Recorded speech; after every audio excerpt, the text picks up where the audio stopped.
Hello dear students, हर घर पाठशाला में आपका स्वागत है। Myself Rajesh Nanda, lecturer in physics, presently posted at government model senior secondary school Kotli, district Mandi. हम फिजिक्स का chapter number 2 units and measurement कर रहे हैं। इससे पहले कि हम आज का टॉपिक शुरू करें, आपके लिए वही महत्वपूर्ण संदेश रहेगा। कोविड-19 महामारी को देखते हुए जो परिस्थितियां बनी हुई हैं, आपने किसी भी प्रकार के संक्रमण से बचने के लिए हाथों को बार बार धोते रहना है। अनावश्यक रूप से नाक, मुंह, आंखों को छूने से बचना है। घर से बाहर निकलते समय मास्क का प्रयोग सही तरीके से करना है। सोशल डिस्टेंसिंग का पालन करना है। एक दूसरे से उचित दूरी बनाए रखनी है। चलिए हम अपना आज का टॉपिक शुरू करते हैं, यूनिट्स एंड मेजरमेंट, जिसमें हम स्टडी करने जा रहे हैं डायमेंशनल एनालिसिस। इससे पहले हमने डायमेंशंस को स्टडी किया है। डायमेंशनल एनालिसिस में हम एप्लीकेशंस डिस्कस करेंगे। 3 एप्लीकेशन आर देयर, और इसकी डीमेरिट्स को भी हम डिस्कस करेंगे। तो पहले हम पिछला रिवाइज कर लेते हैं जो हमने अभी तक इस चैप्टर में पढ़ा है। Dimension of physical quantity. Dimension of physical quantity are the power or exponent to which the fundamental or base quantity are raised to represent that quantity. That is known as the dimension. Using the square bracket, हम square bracket use करते हैं इसके लिए। जैसे example लेते हैं कि dimension of volume, that is represented by square bracket, inside that L power 3. This power represent the dimension. Dimensional equation, ये भी हमने डिस्कस किया था। An equation obtained by equating the physical quantity with its dimensional formula. ऐसी equation जो dimensional formula के साथ physical quantity को इक्वेट करने पर आती है, उसे हम क्या कहते हैं? Dimensional equation of that physical quantity. जैसे कि वेलोसिटी एक फिजिकल क्वांटिटी है, उसको इसके डायमेंशनल फार्मूला के साथ इक्वेट कर दें तो ये क्या बन गया? Dimensional equation. Okay, then dimensional quantities, we will discuss some variable and constant. पहला है डायमेंशनल क्वांटिटीज।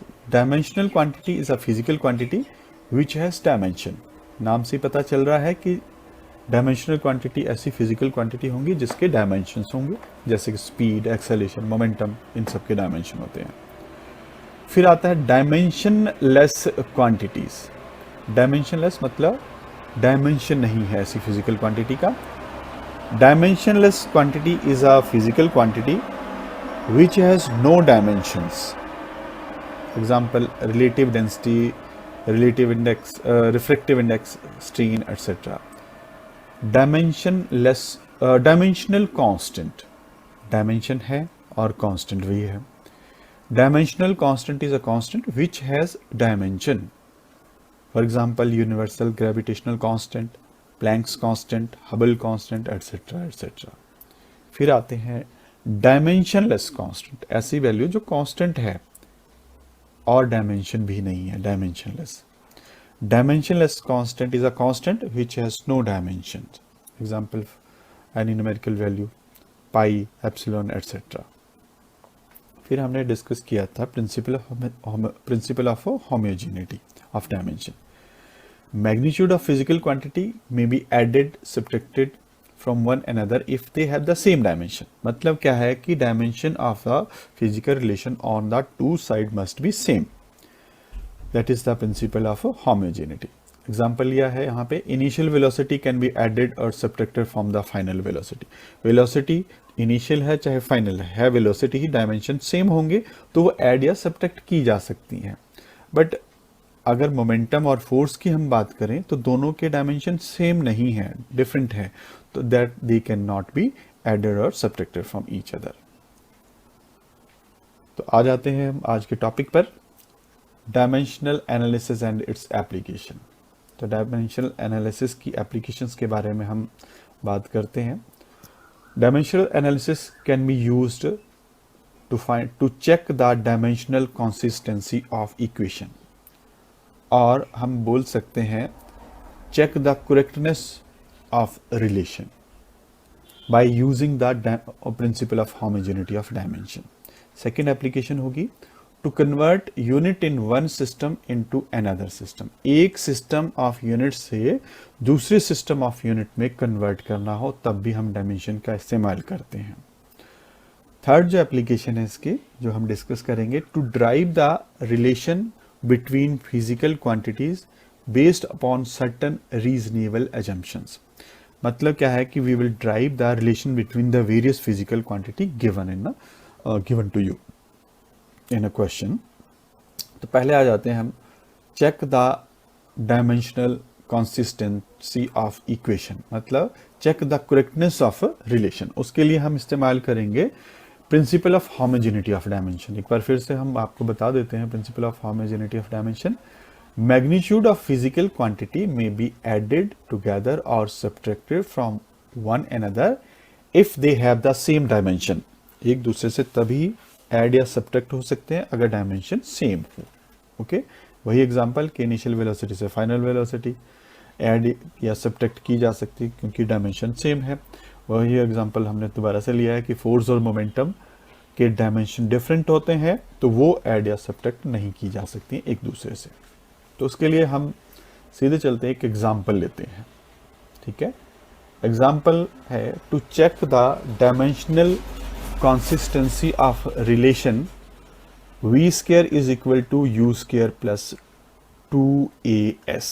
अब ये रिलेशन है, उसकी कंसिस्टेंसी हमने चेक करनी है. चेक करना है कि ये डायमेंशनली करेक्ट है या नहीं है. Dimension of quantity involve in the equation, in this equation u initial velocity, इसका वेलोसिटी है तो डायमेंशन फार्मूला क्या आएगा, m0 lt minus 1.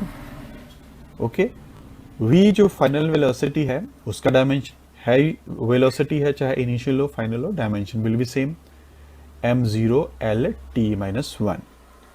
And here 2as is also involved. The a acceleration had the dimension formula m0 lt minus 2, and s, that is distance, have the dimension m0 lt 0. Here this 2 is a constant, okay, that have no dimension. Substituting the dimension in this equation, ये जो equation है इसमें ये सारे के सारे dimension u v a s के dimension हम इसमें सब्स्टिट्यूट कर देंगे. तो v की जगह आएगा m0 l t माइनस 1. अब यहाँ पे रिलेशन में v स्क्वायर है, पावर 2 है, तो हम बाहर जो है स्क्वायर ब्रैकेट के बाहर इसकी पावर 2 कर देंगे. उसी तरीके से u स्क्वायर की जगह क्या आएगी dimension, m0 l t minus 1 power 2 कर देंगे, इसकी भी स्क्वायर है, प्लस 2as, 2 डायमेंशनलेस है, a के डायमेंशन है m0 l t माइनस 2 और s के डायमेंशन जो है m0 l t 0. Okay, constant 2 in this term have no dimension. Okay, अब यहाँ पे देखेंगे ये जो पावर है इसको अंदर जो है मल्टीप्लाई कर देंगे, यहाँ पर भी इस रिलेशन में भी, यहाँ पर है नहीं, तो क्या आ जाएगा आपके पास लेफ्ट हैंड साइड में dimension m0 l 2t minus 2, और यहाँ पे जब पावर को मल्टीप्लाई करेंगे inside then m0 l 2t minus 2 plus ये मल्टीप्लाई हो जाएंगे आपस में, m0 है दोनों तरफ ही, तो m0 ही रहेगी पावर, l यहाँ पर है, यहाँ पर भी l है, तो l पावर 2 हो जाएगी, और t पावर माइनस 2, यहाँ पे 0 है तो t पावर माइनस 2 ही आपके पास आएगा. अब इस रिलेशन को ध्यान से देखिए, m0 यहाँ पे भी m0, राइट साइड में भी m0 जो है दोनों में आ रहा है, l पावर 2 राइट साइड के दोनों तरफ जो एडिशन है इसमें देखेंगे पावर 2, यहाँ पे भी l पावर 2, यहाँ पे पावर t माइनस 2 है, यहाँ t की पावर माइनस 2 है, तो यहाँ पर भी t की पावर माइनस 2 है, यहाँ पर भी t की पावर माइनस 2 है. तो इसका मतलब क्या है कि each term of this equation have the same dimension, her term में जो है डायमेंशन सेम है।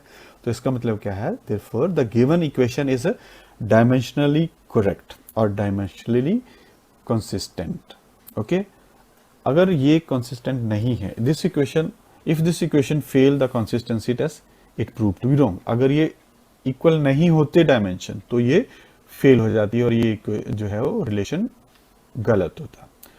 बट एक बात और ध्यान रखने वाली है कि if it passes it is not proved right, अगर ये सही भी है तब भी हम इसको करेक्ट नहीं बोल सकते हैं। क्यों? Dimensionally correct equation need not to be actually an exact और correct equation, but a dimensionally wrong is wrong, incorrect और inconsistent। जैसे हम एग्जांपल लेते हैं कि हमारे पास रिलेशन है v square is equal to u square minus 2as है, और दूसरा हम ये भी लिख सकते हैं कि v square is equal to u square plus half as। अब ये दोनों इक्वेशन बिल्कुल डिफरेंट हैं, लेकिन डायमेंशनली अगर आप देखेंगे तो डायमेंशनली दोनों की दोनों सेम है, डायमेंशनली कंसिस्टेंट है दोनों equation, but incorrect equation in mechanics. Okay, इसी तरीके से अल्बर्ट आइंस्टाइन ने जो है फेमस जो इक्वेशन दी है E is equal to m c square, उसके लिए उसने ट्राई किया है E is equal to m upon c square, E is equal to m square upon c square, फिर डायमेंशनली जो है प्रूव करने के बाद सेटल की गई E is equal to m c square. Okay, दूसरा एग्जाम्पल लेते हैं। To check the dimensional consistency of half mb square is equal to mgh, ये एक और क्वेश्चन है हमारे पास। अब इसमें जो है राइट साइड के डायमेंशन और लेफ्ट साइड के डायमेंशन हम जो है लिखेंगे। पहले यहाँ पे m है, dimension formula mass m l0 t0, फिर v है हमारे पास यहाँ पे टर्म, तो v के डायमेंशन वेलोसिटी का dimension m0 l t minus 1, फिर again m will have the same value, g the acceleration due to gravity, gravity के कारण एक्सेलेरेशन है, तो एक्सेलेरेशन के डायमेंशन क्या होती है m0 l t minus 2, and h have the dimension m0 l t0।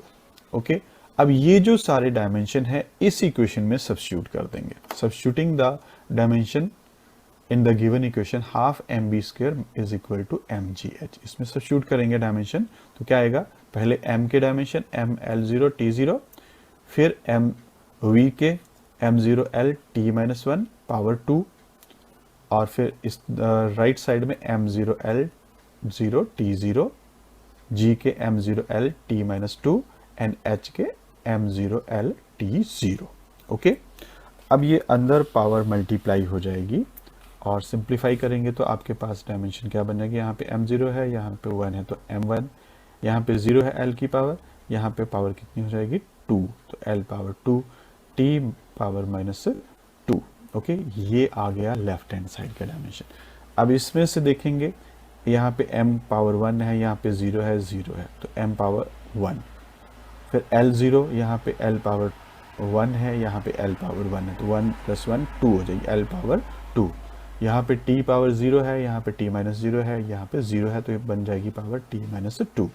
तो अब यहाँ देखेंगे कि dimension of left hand side is equal to dimension of right hand side. Hence अब यहाँ पे ये भी ध्यान रखना है कि हाफ जो हमने लिया था term that is constant, that have no dimension, each term in this equation have the same dimension, therefore given equation is dimensionally correct और डायमेंशनली कंसिस्टेंट। ओके, यहाँ पे प्रिंसिपल ऑफ होमोजेनिटी प्रूव हो जाता है। फिर आता है second use, that is conversion of unit in one system into another, एक सिस्टम ऑफ यूनिट से दूसरे सिस्टम ऑफ यूनिट में हमने कन्वर्ट करना है। सिंपली हम जो है बात करें कि आपको कोई मीटर स्केल में दिया हुआ वैल्यू, आपको उसको सेंटीमीटर में कन्वर्ट करना है, या किलोग्राम में आपको ग्राम में कन्वर्ट करना है, ये तो सिंपल कन्वर्शन हम करते हैं। अब एक सिस्टम ऑफ यूनिट से हमने दूसरे सिस्टम ऑफ यूनिट में अगर कन्वर्ट करना है तो उसके लिए हम जो है डायमेंशन का इस्तेमाल करेंगे। Unit are derived from dimension, units जो है डायमेंशन से ड्राइव किए जा सकते हैं। Dimension are derived from actual formula of physical quantity, और डायमेंशन कहां से निकलते हैं, actual formula of physical quantity. तो इफ डायमेंशन आर नॉन, अगर हमें डायमेंशन पता है फिजिकल क्वांटिटी के, then we can easily express them in term of the FPS system, CGS system, MKS system, SI system और आर्बिट्ररी चूजन, कोई भी हमने चूज कर लिए सिस्टम, उसमें हम कन्वर्ट कर सकते हैं, लिख सकते हैं उसे। तो उसके लिए हम लेंगे कि एक सिस्टम ऑफ यूनिट में अगर मास, लेंथ और टाइम के डायमेंशन है, डायमेंशन फार्मूला है m1 l1 t1 have the power a b c। उसके डायमेंशन जो है एक सिस्टम ऑफ यूनिट में मास के लिए m1 a power a, length के लिए l1 पावर b, टाइम के लिए t1 पावर c और न्यूमेरिकल वैल्यू है n1। जिसको में हमने कन्वर्ट करना है उसमें न्यूमेरिकल वैल्यू जो अननोन है n2 हमने कंसिडर कर ली, और dimension of mass m2 have a, l2 have power b and t2 have power c in the second system of unit. तो यहां से अगर हमने n2 की वैल्यू फाइंड आउट करनी है तो इस सारे रिलेशन को m2 l2 t2 को हम दूसरी तरफ ले जाएंगे। ओके, तो n2 will come out to be equal to n1 multiplied by, यहाँ पे a है तो m1 upon m2 power a, l1 upon l2 power b and t1 upon t2 power c। ये बन गया फार्मूला हमारे पास, general formula for conversion of one system of unit into the another system of unit. ठीक है, n1 n2 are the magnitude of in the respective system of unit.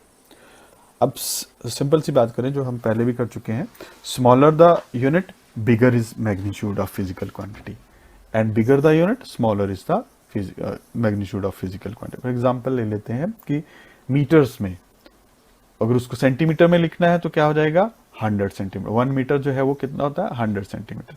यहाँ पे metre जो है बिगर स्केल है, ठीक है, और यहाँ पे जो सेंटीमीटर है वो स्मॉलर स्केल है। ओके, उसी तरीके से 1 न्यूटन एसआई सिस्टम में है, सीजीएस सिस्टम में डायन होता है, तो 10⁻⁵ तो न्यूमेरिकल वैल्यू के कॉरस्पॉन्डिंगली चेंज हो गई। ठीक है, इसमें एग्जाम्पल के थ्रू इसको समझने की कोशिश करते हैं। कन्वर्ट 1 जूल इनटू अर्ग।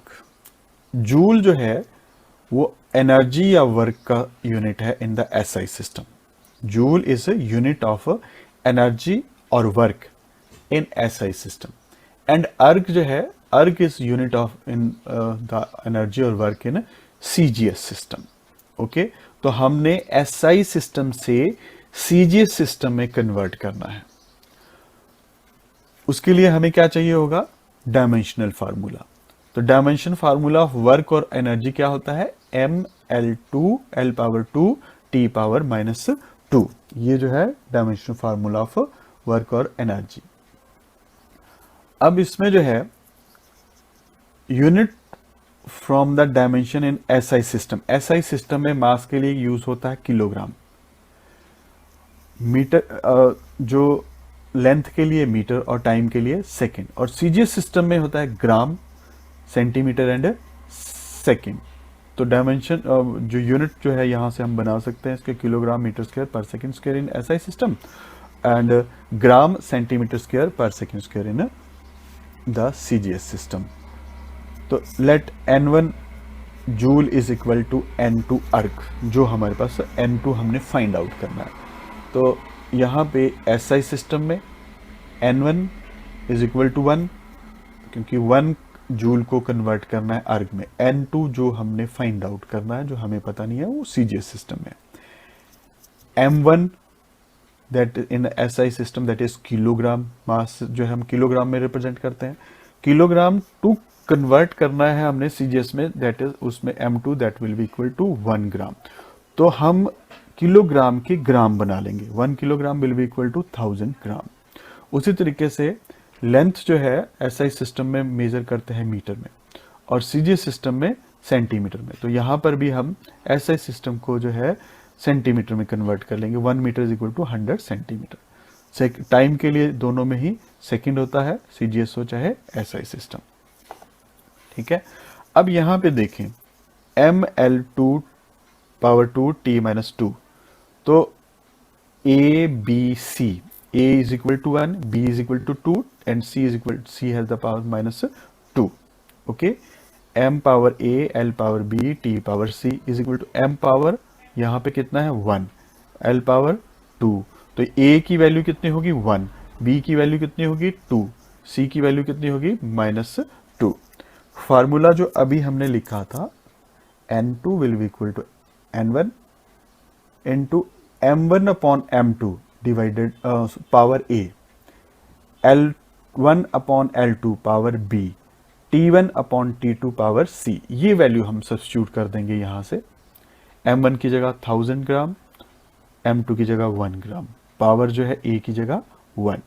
उसी तरीके से L1 की जगह 100 आ जाएगा, 100 centimetre divided by L2 1 centimetre, power B, B कितना है 2। सिमिलरली टाइम के लिए 1 second upon 1 second, power -2। Okay, अब इसको सिंप्लीफाई करेंगे। यहाँ पे कितना हो गया 100 ही है, जब इसको करेंगे तो 2 जीरो और मल्टीप्लाई हो जाएंगे, 100 इंटू 100।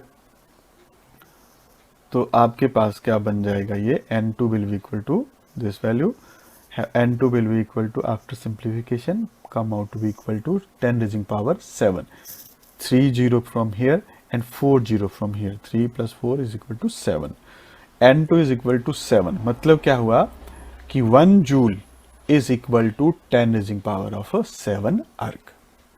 वेरी सिंपल, इसके जो है न्यूमेरिकल आप ट्राई करें। फिर आता है हमारे पास एक और एग्जांपल लेते हैं, convert 1 newton into system where mass is measured in milligram, length in kilogram and time in minute. ये हमने कोई आर्बिट्रेरी अपना ही एक सिस्टम बना लिया जिसमें कन्वर्ट करना है न्यूटन को। न्यूटन जो है एसआई सिस्टम है, फोर्स के लिए एसआई सिस्टम में जो है फोर्स का यूनिट है, और ये कोई नया सिस्टम हमने ले लिया जिसमें milligram, kilogram, kilometre, minute, okay, पर मिनट जो है उसमें हमने ले लिया। तो न्यूटन का डायमेंशन जो है वो फोर्स के लिए है, तो फोर्स का डायमेंशन फार्मूला होता है mlt power -2। Okay, n1 in newton and n2 जो है हमने मेजर करना है मिलीग्राम, किलोमीटर, ओके, पर मिनट स्क्वायर। अब एसआई सिस्टम में n1 1 है, n2 जो है नए सिस्टम में हमने फाइंड आउट करना है।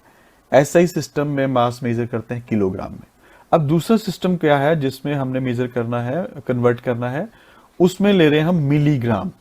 ओके, यहां पे मिलीग्राम, तो मिलीग्राम हम क्या करेंगे, इस एसआई सिस्टम को भी मिलीग्राम में कन्वर्ट कर देंगे। फिर किलोग्राम के मिलीग्राम बना लेंगे, 10⁻⁶ मिलीग्राम। और एसआई सिस्टम में लेंथ मेजर करते हैं मीटर में। ओके, और जो सेकेंड सिस्टम ऑफ यूनिट जिसमें कन्वर्शन करनी है वो किलोमीटर्स में, तो हम इस मीटर के भी किलोमीटर बना लेंगे। कितने हो जाएंगे 1/1000 किलोमीटर, क्योंकि 1 किलोमीटर में कितने मीटर होते हैं 1000, तो 1 मीटर में कितने किलोमीटर हो जाएंगे 1/1000 किलोमीटर। और जो सेकेंड सिस्टम है उसमें मिनट में मेजर कर रहे हैं, तो एसआई सिस्टम में सेकेंड में होता है टाइम, 1 सेकंड के हम मिनट बना लेंगे। कितने हो जाएंगे, 1 मिनट में कितने सेकंड होते हैं 60, तो 1 सेकंड में कितने मिनट होंगे 1/60। ओके, तो m power a, l power b, t power c। तो फोर्स के लिए होता है m l t -2, तो यहाँ पे a की power 1, a is equal to 1, b will be equal to 1 and c will be equal to -2। Formula लिखेंगे, n2 is equal to n1, m1 upon m2 power a, l1 upon l2 power b, t1 upon t2 power c। अब यहां से ये value सारी उठा के यहां डाल देंगे। m1 की जगह 10⁻⁶ मिलीग्राम और m2 की जगह 1 मिलीग्राम। उसी तरीके से l1 की जगह 1/1000 kilometre divided by 1 kilometre, t1 की जगह 1/60 एंड 1 सेकेंड जो है t2 की जगह। अब इसमें देखो कि आफ्टर सिंप्लीफिकेशन ये क्या आ जाएगा 10⁻⁶। अब ये जो है नीचे जाएगा तो पावर, जब ऊपर ले जाएंगे तो क्या बन जाएगा 10⁻⁻3। ओके, ये 1/60 है, बाहर पावर -2 है, ऊपर ले जाएंगे तो 10⁻60 पावर -1 होगा, माइनस माइनस प्लस हो जाएगा तो 60 पावर 2। ओके, तो आफ्टर सिंप्लीफिकेशन इसको सिंप्लीफाई करेंगे, ये 6 है, ये -3 है, यहाँ पे 10 की पावर जो है वो 2 है, और स्क्वायर लेंगे तो 36, तो 1 newton will come out to equal to after simplification 3.6 into 10⁻6 milligram kilometre per minute square. Okay, इस तरीके से आप और भी क्वेश्चन जो है वो सॉल्व कर सकते हैं। फिर जो नेक्स्ट एप्लीकेशन है, deducing the relation among the various physical quantity, कि वेरियस फिजिकल क्वांटिटी के बीच में रिलेशन फाइंड आउट करना है। This method of dimension can sometime be used to deduce the relation among the physical quantity. For this, we should know the dependence of physical quantity on other physical quantity. Relation drive करने के लिए हमें physical quantity की उसकी dependence पता होनी चाहिए other physical quantity के, वो भी 3 फिजिकल क्वांटिटी जो हमारे पास अवेलेबल है, जो हम यूज करते हैं फंडामेंटल फिजिकल क्वांटिटी, जैसे मास, लेंथ एंड टाइम, ठीक है, और लीनियरली इंडिपेंडेंट वेरिएबल्स जिनके बीच में रिलेशन फाइंड आउट होना चाहिए, पता होना चाहिए। Consider it A product type और डिपेंडेंस। ओके, तो उसके लिए इसको समझने के लिए हम डायरेक्टली एक न्यूमेरिकल करते हैं जहां से हमें ये आसानी से समझ आएगा। क्वेश्चन है, कंसीडर अ सिंपल पेंडुलम, ये सिंपल पेंडुलम हमारे पास है, हैविंग अ बॉब, ये नीचे जो ये गोला है इसको हम बॉब बोलेंगे, बॉब अटैच्ड टू स्ट्रिंग, ये इसकी स्ट्रिंग है जिसके साथ ये अटैच्ड है, oscillate under the action of force of gravity, अब ये फोर्स ऑफ ग्रेविटी के अंडर ही ऑसिलेट कर रहा है, बाकी कोई फोर्स नहीं लग रही है इसको। Suppose that period of oscillation of simple pendulum depend upon length, क्या बात कर रहा है कि time period, period mean time period, किसके ऊपर डिपेंड कर रहा है, length, period of oscillation of simple pendulum depend upon length. दूसरा किसके ऊपर, मास ऑफ द बॉब, एक तो लेंथ पे डिपेंड कर रहा है टाइम पीरियड, दूसरा mass of this bob, and acceleration due to gravity, और तीसरा जो है वो एक्सेलरेशन ड्यू टू ग्रेविटी के ऊपर डिपेंड कर रहा है। तो पूछ क्या रहा है ये, derive the expression for its time period using the dimensional analysis, हमने फाइंड करना है टाइम पीरियड। तो हम क्या करेंगे कि time period is directly proportional to length power x, directly proportional to mass of the pendulum m power y, and directly proportional to the gravity power z। इस तरीके से, लेकिन जब प्रोपोर्शनलिटी साइन हटाते हैं तो हम जो है कांस्टेंट मल्टीप्लाई करते हैं। Dependence of time period on quantity, length, gravity and mass may be written as a T is equal to K, constant of proportionality, L power length power X, mass power Y and gravity power Z। Okay, ये हमने लिख लिया relation. K dimensionless constant है और X Y Z जो है वो exponent है यहाँ पे, लेंथ के, मास के एंड ग्रेविटी के। ओके, अब इसमें जो इन्वॉल्व हो रही है क्वांटिटी, लेंथ हो रही है, मास हो रही है, ग्रेविटी, तो इनके जो है हम डायमेंशन लिखेंगे पहले।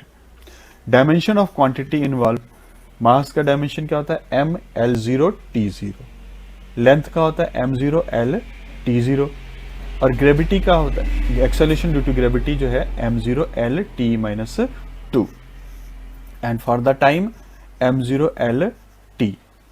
अब ये वैल्यू सब्स्टिट्यूट कर देंगे डायमेंशन की in this relation, T is equal to K L x power x m power y g power z, दोनों तरफ जो है ये हम डायमेंशन लिखेंगे। T का डायमेंशन होता है m0 l0 t, टाइम का डायमेंशन, फिर K डायमेंशनलेस है, L m0 l t0 length का जो है डायमेंशन, एक्सपोनेंट है इसका x। उसी तरीके से मास के लिए m l0 t0 power y, and z के लिए m0 l t power -2 power whole power z। Okay, अब इसको सिंप्लीफाई करेंगे, ठीक है, यहां पे सिंप्लीफाई, यहां पे तो इस तरफ तो कोई सिंप्लीफिकेशन का कॉन्सेप्ट है ही नहीं, ये तो ऑलरेडी सिंपल है m0 L0 t पावर 1। दूसरी तरफ इसको सिंप्लीफाई करेंगे तो क्या आएगा, m यहाँ पे 0 है, यहाँ पे 1 है और यहाँ पे 0 है, तो x की पावर इसके साथ अंदर मल्टीप्लाई होगी तो ये 0 ही आएगा, यहाँ पे भी 0 आएगा, तो यहाँ पे y, तो m पावर क्या आ जाएगा y। फिर लेंथ, यहाँ पे x मल्टीप्लाई हो रहा है लेंथ के साथ, यहाँ पे 0 है तो ये हमारे काम का नहीं है, l पावर z, तो l की पावर कितनी आ जाएगी यहाँ से x और l की यहाँ पे z, l power x plus z। यहाँ पे t 0 है, यहाँ पे भी t 0 है, यहाँ पे है हमारे पास टाइम के साथ पावर -2 मल्टीप्लाइड बाय z, तो क्या हो जाएगी पावर t की पावर -2z। ओके, ये सिंपल हो गया। अब इसके डायमेंशन को इक्वेट करेंगे, दोनों तरफ के डायमेंशन को हम चेक करेंगे on equating the dimension on both side. ये जो डायमेंशन है x प्लस z -2z, इसको इक्वेट करेंगे लेफ्ट हैंड साइड के dimension, equating the dimension of left hand side with the right hand side. तो यहां से इक्वेट करेंगे तो आपके पास क्या आएगा, y इज मास के डायमेंशन देखो, इस तरफ है y, इस तरफ है 0, तो y will be equal to 0। यहाँ पे x प्लस z है लेंथ का, यहाँ पे लेंथ है 0, तो x plus z will be equal to 0। यहाँ पे टाइम के लिए है -2z, यहाँ पे टाइम है 1, तो -2z इज इक्वल टू 1। तो यहाँ से x तो सीधा ही आपके पास 0 आ गया, और z क्या आएगा, यहाँ से अगर हम z की वैल्यू कैलकुलेट करनी हो तो ये -2 को दूसरी तरफ ले जाएंगे, तो z will be equal to -1/2। यहाँ से z की जो वैल्यू आएगी वो इस इक्वेशन में x प्लस z में सब्स्टिट्यूट कर देंगे, तो यहाँ से x की पावर भी आपके पास x की वैल्यू कितनी आ जाएगी 1/2। Okay, x come to out to equal to 1/2, y come equal to the 0 and z that is equal to -1/2। ये जो वैल्यू आ गई x y z की, ये हम इस इक्वेशन में यूज करेंगे। ओके, तो t will come out to equal to k l power x कितना हो जाएगा, l power 1/2, g power m power 0 useless that is equal to 1, g power z is have the power value -1/2। अब ये -1/2 है तो हम इसको नीचे भी लिख सकते हैं इसमें, और ये 1/2 है तो ये हमारे पास अंडर रूट में लिखा जाएगा, तो t will come out to equal to k √l/g।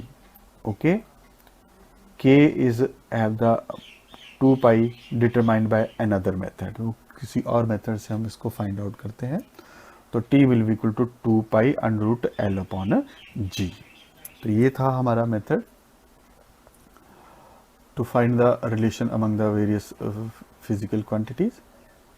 अब है हमारे पास इसके डीमेरिट्स। इसके हमें जो है डीमेरिट्स क्या है डायमेंशनल एनालिसिस के, ये हर जगह ही ये यूज नहीं होता है, तो dimensional analysis can not be used in the following cases. The value of the constant in an equation can not be determined as the constant do not have dimension. अब यहां से कांस्टेंट की value find out नहीं कर सकती क्योंकि dimension के कोई कांस्टेंट नहीं होते हैं, तो इसलिए dimension analysis constant find out नहीं करता है। Only dimensional consistency and not the physical consistency is a tested. तो हमने पहले ही बता दिया है कि डायमेंशनल ही करेक्ट हो सकता है, लेकिन जो फिजिकली जो है वो जरूरी नहीं है कि करेक्ट हो ही हो। Dimensions can be find out from the physical quantity. Dimension जो है फिजिकल क्वांटिटी से हम फाइंड आउट कर सकते हैं, but physical quantity can not always be guessed from the dimensions. Dimension से हम जो है फिजिकल क्वांटिटी को नहीं गेस कर सकते या फाइंड आउट कर सकते, बिकॉज 2 और मोर क्वांटिटी में हैव द सेम डायमेंशन। जैसे एनर्जी है या वर्क है, डायमेंशन तो दोनों के सेम है, हम ये नहीं बता सकते डायमेंशन एनालिसिस से कि ये वर्क है या ये एनर्जी है। ओके, फिर आगे हम बात करें तो equation containing the dependency on more than 3 quantity can not be determined. अब ये डायमेंशन एनालिसिस हम कहाँ यूज कर रहे हैं, जहां पे मास, लेंथ और टाइम 3 की ही वैल्यू इन्वॉल्व हो रही हो। अगर इससे ज्यादा डिपेंड कर रहा है तो उस इक्वेशन को हम फाइंड आउट नहीं कर सकते। Okay, equation containing the exponent, trigonometric, logarithmic function etcetera, इस तरीके के जो फंक्शन हैं, इस तरीके की जो वैल्यूज हैं, ट्रिग्नोमेट्रिक वैल्यूज एटसेट्रा, ये अगर इन्वॉल्व होती हैं तो वो भी हम जो है डायमेंशन की हेल्प से नहीं फाइंड आउट कर सकते, can not be derived as they do not have the dimension. Okay, the equation having the relation other than the product and quotient can not be derived. Product और quotient के अलावा अगर कोई relation है तो वो भी हम ड्राइव नहीं कर सकते इसकी हेल्प से. ओके, तो ये था आज का. इसमें हम दोबारा से इसको समराइज कर लेते हैं आज के लेसन को, कि हमने क्या किया. एप्लीकेशंस ऑफ डायमेंशन एनालिसिस कहाँ कहाँ यूज होता है. चेक द करेक्टनेस और डायमेंशनल कंसिस्टेंसी ऑफ इक्वेशन. दूसरा कहाँ इस्तेमाल होता है. Convert one system of unit into the another system of unit. Third, we can use to derive the relation among the various physical quantities. Okay, और जो demerits की हमने बात की, कांस्टेंट हम इसकी हेल्प से फाइंड आउट नहीं कर सकते. डायमेंशनली करेक्ट जो रिलेशन है वो फिजिकली करेक्ट हो, ये भी कोई ज़रूरी नहीं है. Dimension can find out the physical quantity, but physical quantity can not always be guessed from the dimension. Okay, the equation containing more than that of 3 physical quantity, more than that of mass, length, time से अलावा अगर कोई physical quantity involve हो रही है तो वो भी हम रिलेशन नहीं फाइंड आउट कर सकते. Equation containing the exponent, trigonometric, logarithmic function cannot also be derived. Okay, equation having the relation other than the product and quotient can also not be find out with the help of the dimensional analysis. That was all for today, and next day we will do some numerical problem based upon this dimensional analysis. Thank you for watching. Have a nice